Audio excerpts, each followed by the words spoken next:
Assalamualaikum. Okey, hari ini kami dari Between Technology akan menunjukkan kepada anda macam mana kami menyelesaikan masalah LED TV blank display. Okey, bersama dengan kita hari ini ada sebiji TV yang mempunyai masalah blank display. TV telah pun kita hidupkan dan dapat diperhatikan tiada sebarang paparan yang keluar kecuali refleks lampu selepas kita jentik. So TV ni adalah TV Sharp model LC40LE 265M dan mengalami masalah blank display, tiada sebarang paparan yang keluar. So panel boleh kita consider mati total. So jom kita proses.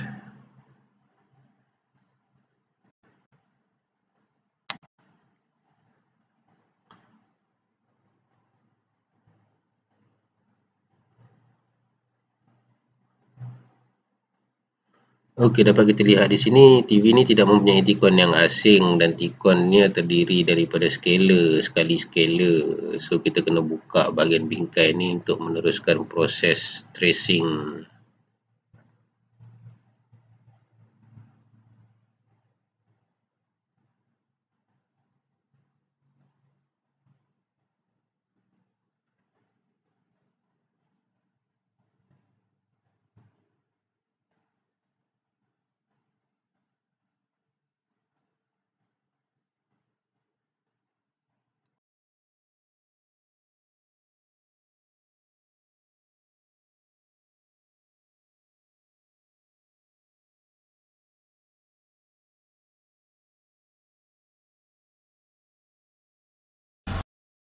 Okey, sedikit info tambahan. Blank display ini boleh terjadi disebabkan oleh tikon itu sendiri. Selain daripada tikon, boleh jadi disebabkan oleh mainboard kerana 12V yang sepatutnya disupply kepada tikon mungkin tidak sampai. Boleh jadi berpunca daripada MCU, main chipset unit yang berada pada mainboard, dan boleh juga terjadi disebabkan oleh kerosakan pada software EEPROM. Tapi kita akan check pada tikon terlebih dahulu, dan just in case kalau tikon berfungsi normal, kita akan go for mainboard semula.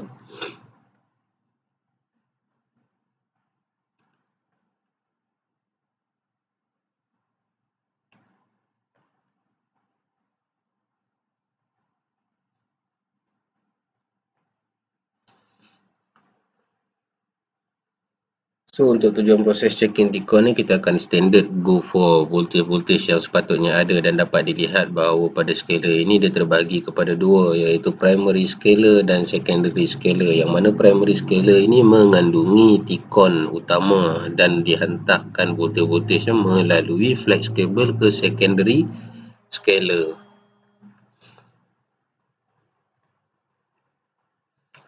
So kita akan check dulu 12V sama ada present ataupun tak, dan just in case kalau kata 12V itu present, so maksudnya DC to DC sepatutnya mendapat voltage untuk power up, dan kita akan go for another sequence untuk power up panel, iaitu terdiri daripada AVDD, DVDD, HAVDD, VGH, VGL dan sebagainya, sama ada voltage yang wujud ataupun tak. Okay, dapat dilihat dekat fuse ni ada present voltage 12V pada kedua-dua side. Ini menunjukkan bahawa 12V itu masuk dengan cantik. So kita go for another voltage yang saya mentionkan tadi, VGH, VGL dan sebagainya.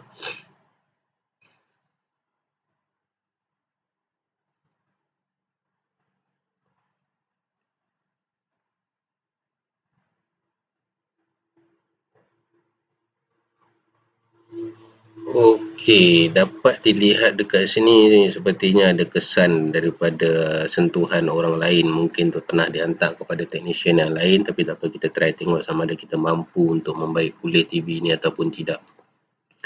So dekat sini ada 2 point VGL dan VGH. So jom kita check tengok sama ada voltage di VGL dan VGH ini wujud ataupun tidak.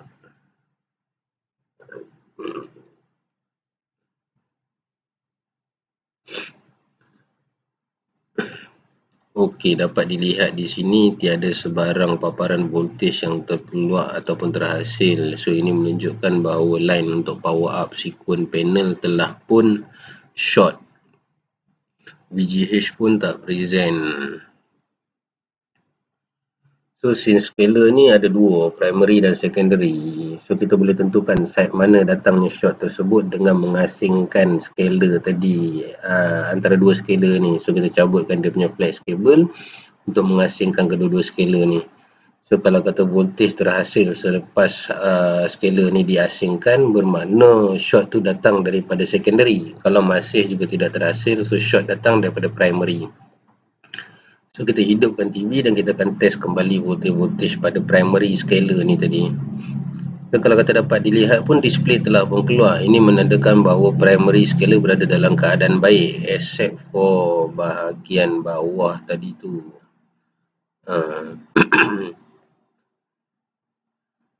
So kat sini VGL present.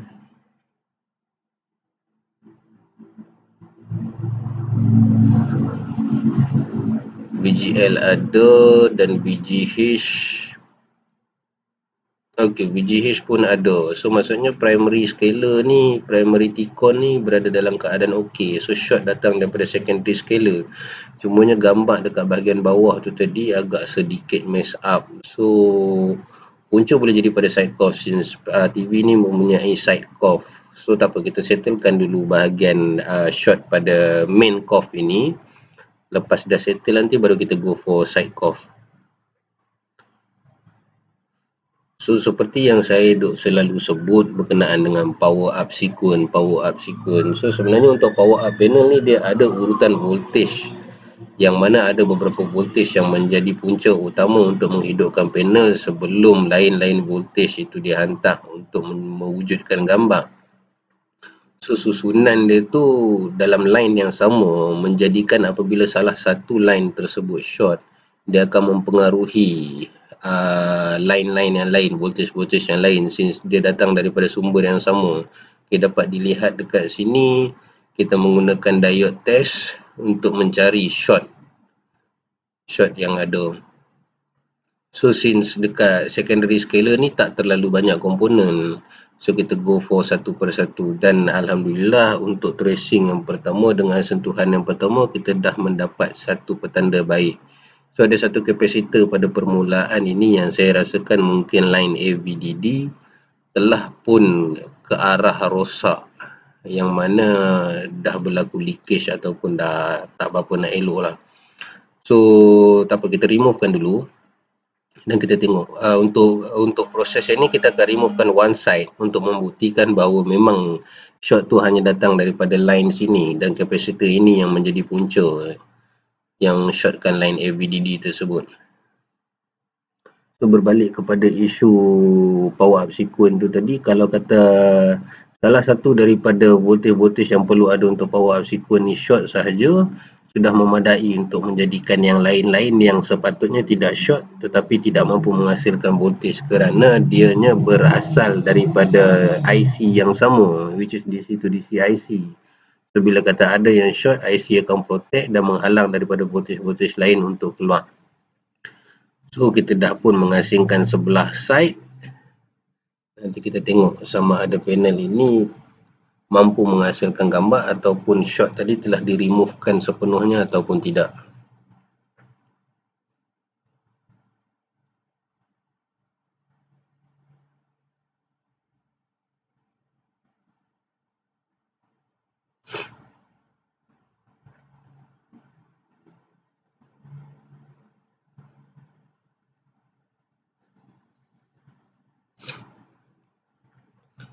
Perlu berhati-hati sedikit pasal line sini, line yang sensitif dekat dengan coff. So kalau kata tersentuh solder iron dengan coff tu kan barai pula.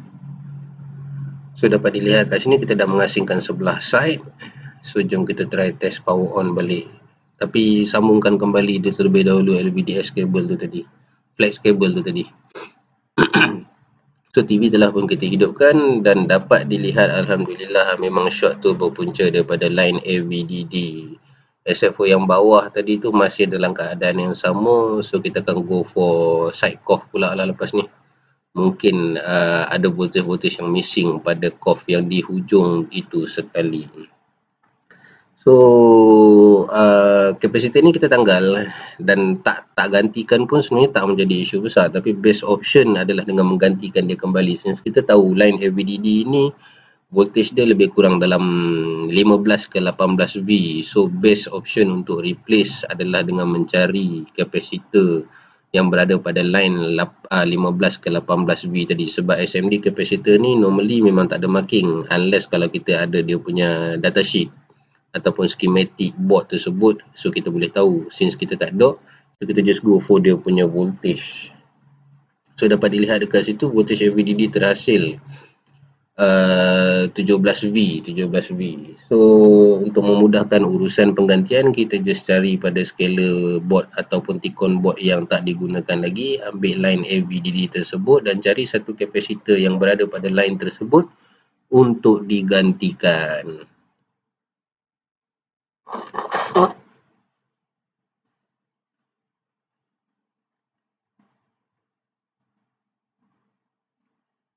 Okey, dapat dilihat di sini kita ada satu replacement yang kita akan gunakan, dan replacement ini agak sedikit kecil berbanding saiz kapasitor asal, tetapi tidak menjadi permasalahan kerana seperti yang kita tahu banyak pengeluar untuk kapasitor-kapasitor ni. So spesifikasi saiz itu tidaklah menjadi penentu ukur, dia lebih kepada value. As long as value dia sama, sudah memadai. So untuk kes yang 17V ni, untuk kes yang 17V ni kapasitor tu mungkin berada pada lingkungan 22 ke 25V, which is dia punya peak voltage untuk support line tersebut.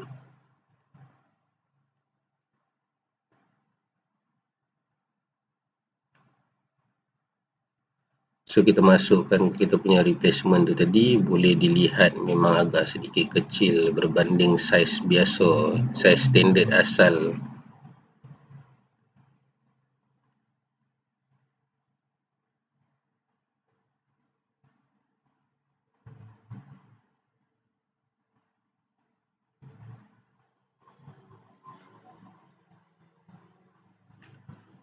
Dan diingatkan kembali sekali lagi, berhati-hati supaya solder iron tersebut tidak bersentuhan dengan coff.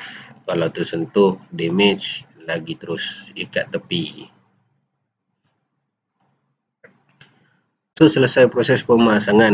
Okay, sekarang kita akan tunjukkan sedikit paparan berkenaan dengan power up sequence voltage untuk panel, bagaimana urutan tersebut.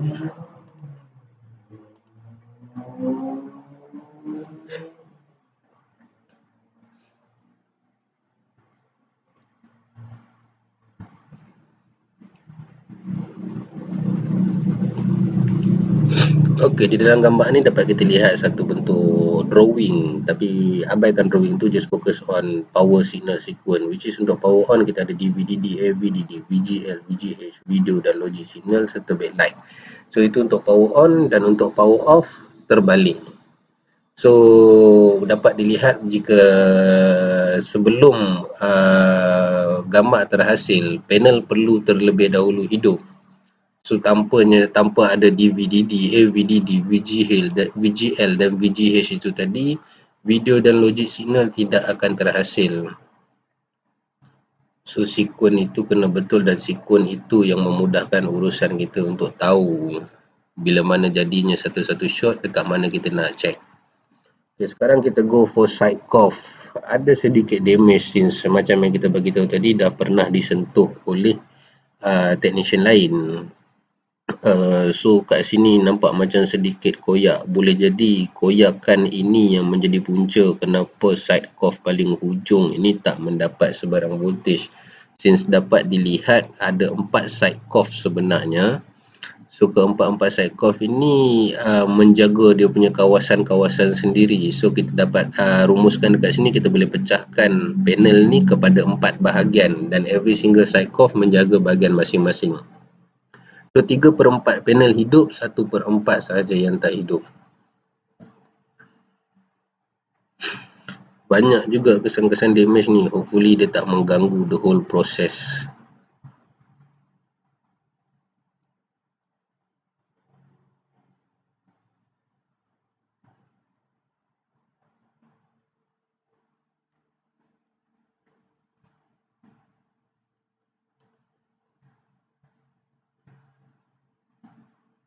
So untuk tujuan repairing bahagian side coff ni kita memerlukan data tambahan. So nanti kita akan tunjukkan. So dapat dilihat dekat sini macam mana side coff ini beroperasi mengawal panel-panel tersebut, dan bahagian paling hujung ni kita suspek mungkin ada missing voltage yang mengakibatkan jalur di bawah kawalan dia tu menjadi gelap dan berlain-lain oren.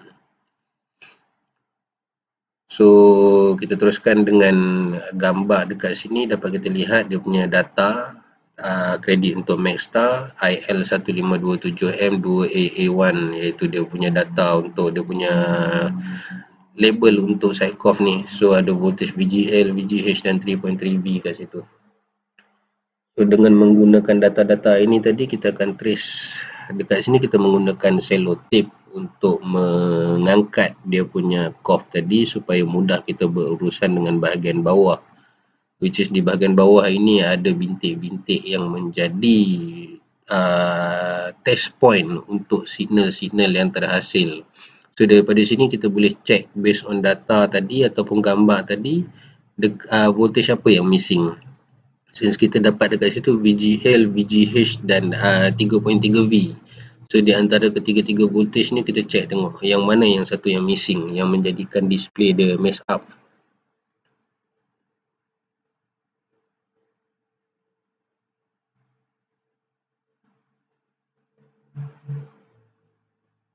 Okey, TV dah pun kita hidupkan, kita trace dekat sini voltage untuk VGH agak suspicious, bermain antara 0 ke -5, which is memang bukan voltage dia.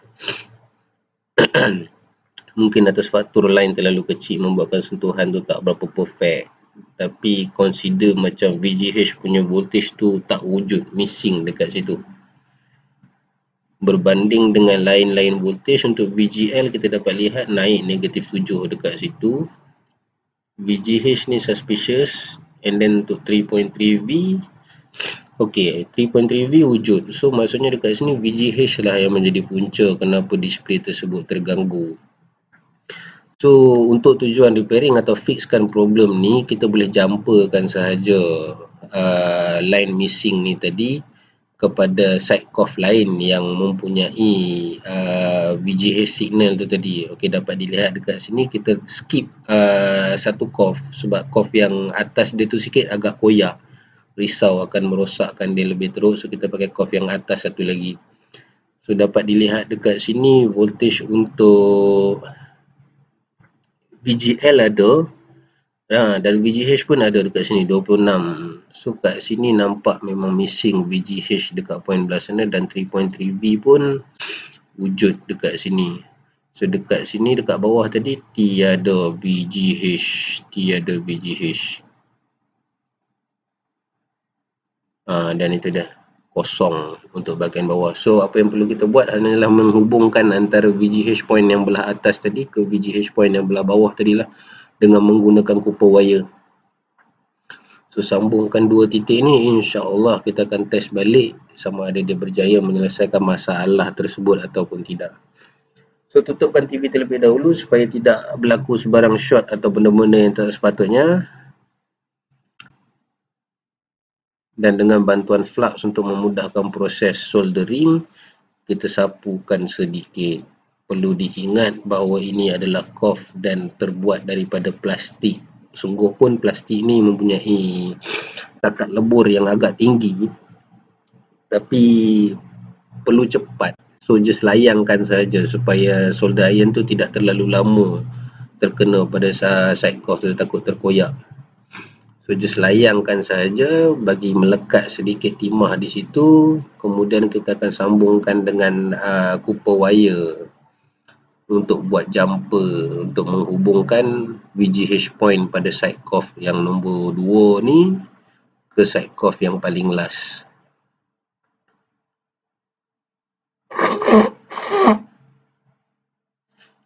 So ini dia kita punya copper wire. Copper wire ni kita solder ala kadar yang sudah cukup, sebab copper wire ni tak terlalu berat, halus je. So dia tak ada sebarang beban dan agak sukar untuk tertanggal apabila dia telah mula melekat pada timah tadi. So ulang proses yang sama untuk side coff yang missing dia punya voltage tu tadi.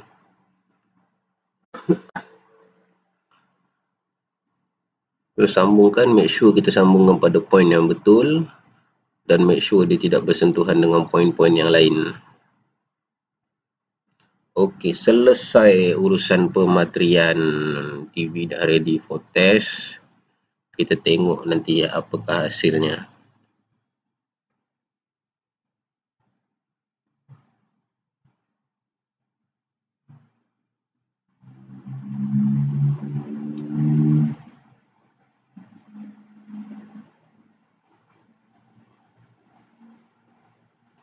Cuci sikit area sini sebab since kawasan terlalu dekat, so takut ada sebarang bentuk sambungan yang tak diingini. Since kawasan agak halus, mungkin dengan mata kasar tak apa nampak. So dengan menggunakan contact cleaner kita cuci. And then untuk tujuan menanggalkan kembali selotip tadi, perlu berhati-hati supaya side coff tidak koyak.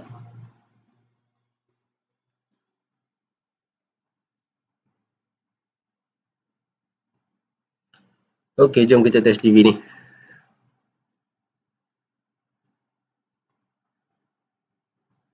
Mudah-mudahan memberikan hasil yang terbaik.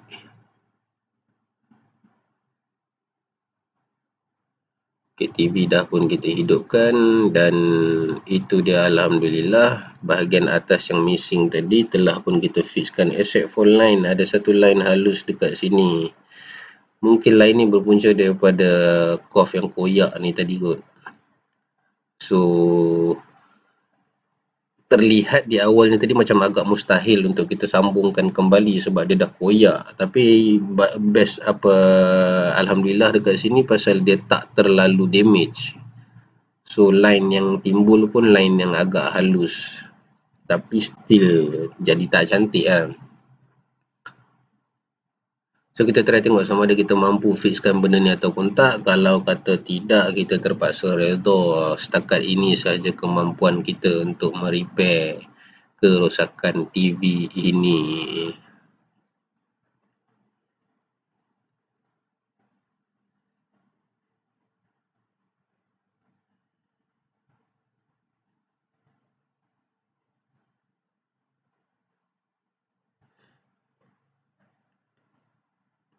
Dan dapat dilihat dekat situ sepertinya agak sukar.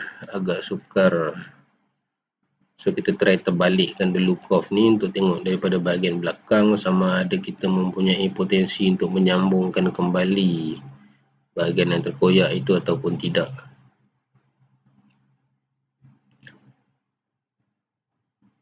Ini cara macam mana memasang selotip tu tadi. Dia seperti tarik rambut dalam tepung. Rambut tak putus, tepung tak berselerak.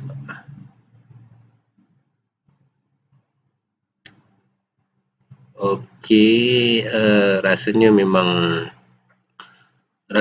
sukar sebab koyakan tu telah mengakibatkan beberapa line yang sangat-sangat halus turut terputus. So dikuatiri kalau kita try untuk repair akan menambahkan lagi kerosakan. So macam yang kita cakap tadi, terpaksa redha lah. Ini je lah hasil terbaik yang kita boleh buat. Kita try zoomkan sikit area sini. Tengok dapat nampak tak? Tu ada sedikit line. Ada sedikit line yang telah mengguris beberapa line-line yang ada pada coff tersebut yang mengakibatkan laluan tu mungkin putus total. So tak apa, kita just sambungkan balik semula, pasangkan balik semula dan make sure kita secure wire tu tadi, jumper tu tadi supaya tidak bersentuhan dengan mana-mana ground. Kalau tidak dia akan jadi short lebih teruk. Dan mungkin terus tak boleh repair lepas tu. Okay, TV telah pun dipasang sepenuhnya dan kita run check tengok. Okey, alhamdulillah, inilah sekadar apa yang kami mampu lakukan. Walaupun terdapat satu line dan kami sendiri pun tidak berpuas hati, tetapi perlu redha, inilah dia hasil yang terbaik yang kami boleh buat. So So kita tengok dia punya input source pun dah keluar, ada paparan display dekat situ, volume pun berfungsi, which is saja nak test untuk tengok dia punya display sama ada berfungsi baik ataupun tak. Okay, semua dah berfungsi dengan baik. So itu saja daripada kami Between Technology. Diharap dengan penghasilan video ini mampu memberi anda sedikit sebanyak input berkenaan macam mana untuk selesaikan permasalahan ini. Assalamualaikum.